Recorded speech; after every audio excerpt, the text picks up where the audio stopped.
आदाब, नमस्कार, अस्सलाम वालेकुम नाज़रीन। पल पल न्यूज़ के न्यूज़ रूम से मैं हूं आपके साथ नदीम अकरम। सुप्रीम कोर्ट से महबूबा मुफ्ती मामले में केंद्र सरकार को झाड़ पड़ने के बाद तमाम तरीके के हथकंडे अपनाए जा रहे हैं।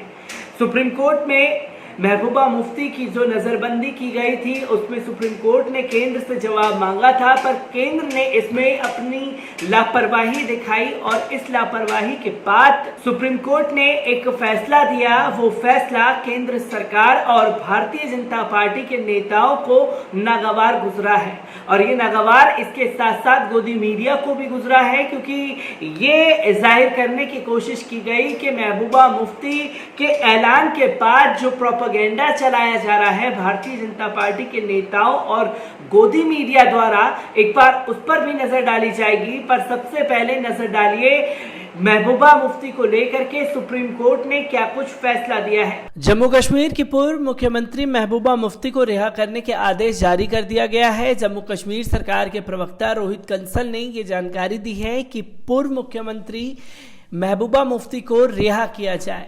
महबूबा मुफ्ती को पिछले 4 अगस्त को उस समय नजरबंद कर दिया गया था जब केंद्र सरकार ने जम्मू कश्मीर की राज्य को 2 भागों में बांटने के साथ ही उसका विशेष दर्जा छीन लिया था।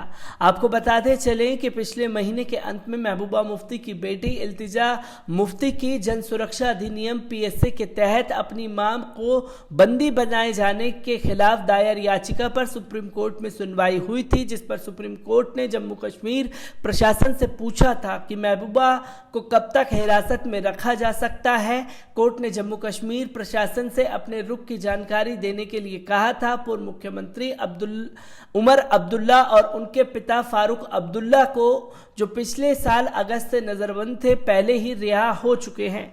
मुफ्ती को उनके घर पर ही हिरासत में लिया गया था, जिसे सरकार द्वारा सहायक जेल घोषित किया गया था।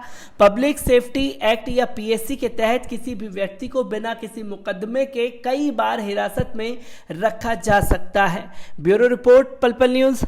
तो दोस्तों, आपने देखा कि महबूबा मुफ्ती के फैसले को लेकर के केंद्र सरकार पूरी तरीके से बौखला चुकी है। उनके नेता, भारतीय जनता पार्टी के नेता उल जुलूल बयान देते हुए लगातार नजर आ रहे हैं। तो महबूबा मुफ्ती की रिहाई के बाद गोदी मीडिया का एक प्रोपेगेंडा आप मेरे पीछे स्क्रीन पर देख सकते हैं कि गोदी मीडिया का ये प्रोपेगेंडा जो है वो साफ तौर पर ये बता रहा है कि कश्मीर का प्लान हिंदू भगाओ मुसलमान बसाओ।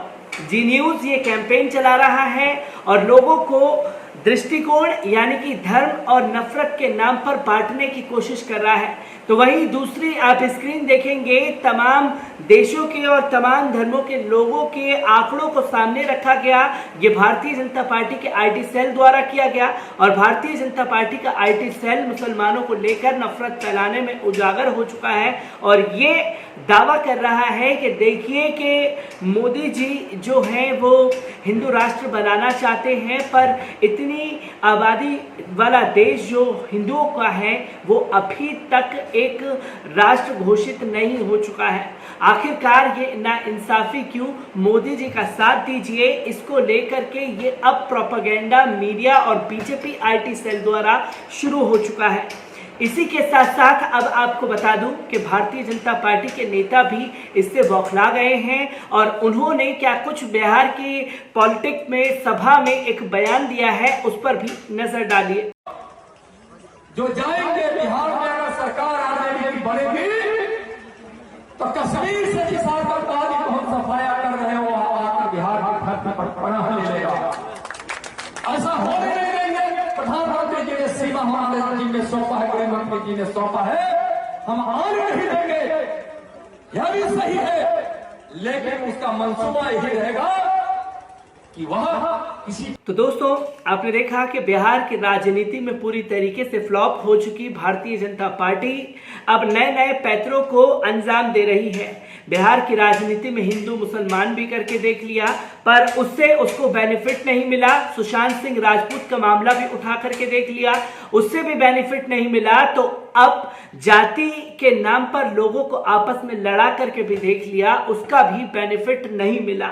वो आखिरी हथियार हिंदू मुस्लिम की राजनीति को लेकर के खेलना शुरू कर दिया है और बिहार सभा के दौरान भारतीय जनता पार्टी यानी कि केंद्रीय राज्य मंत्री विद्यानंद ने क्या बयान दिया वो भी आपके सामने रखा।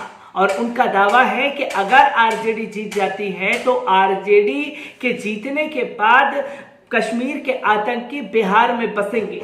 ये किस तरीके की राजनीति हो रही है, सुप्रीम कोर्ट की फटकार के बाद भारतीय जनता पार्टी किस तरीके से बौखलाए हैं, ये भी आपके सामने रखा। मैं ऐसी ही तमाम खबरों को लेकर के आपके सामने हाजिर होता रहूंगा। दीजिए मुझे इजाजत।